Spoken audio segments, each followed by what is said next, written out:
Chers parents, chère maman, bonjour.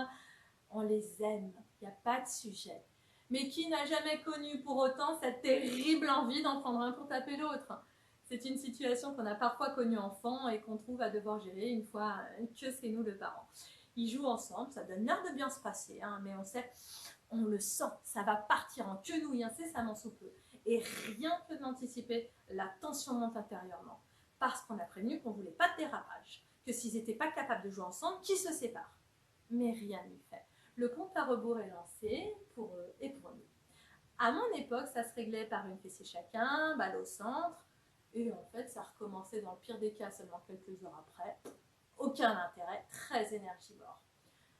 Tant qu'on ne s'attaque pas à la cause, on en revient toujours à l'idée du combo antidouleur plus pansement pas vu pas pris, pendant que la plaie s'infecte joyeusement.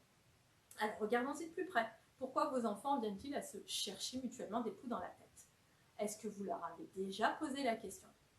Les enfants sont hyper authentiques dans les réponses qu'ils donnent. Ça ne veut pas dire que ce soit objectivement vrai, mais c'est leur vraie perception de la situation. S'ils répondent « c'est toujours lui qui a le droit de » ou « c'est jamais moi qui peux », ok, discutez-en, échangez, rassurez, équilibrez la donne si vous pouvez. S'ils répondent « je m'ennuie », soyez-en la possibilité d'aller dehors dépenser cette magnifique énergie, soit en s'ennuyant parfois, on se trouve des talents, des hobbies. Vous pourriez décréter par exemple que telle heure à telle heure, chacun se trouve une occupation de son côté, ou vous prenez le lead pour les envoyer chacun de leur côté sur des missions ménagères dont ils auront la pleine responsabilité, mais loin de l'autre. Ils sont peut-être aussi juste en train de se forger le caractère, de travailler leurs habilitations sociales, ou c'est peut-être encore un moyen d'attirer votre attention.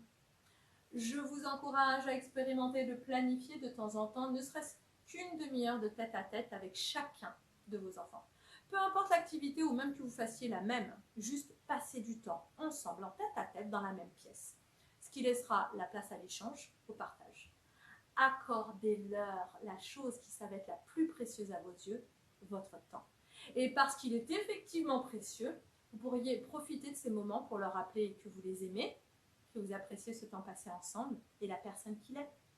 Ne me croyez pas, expérimentez-le et voyez ce que ça change pour vous, votre enfant, votre relation. Je vous accompagne en présentiel ou en distanciel car l'amour n'a pas de frontières.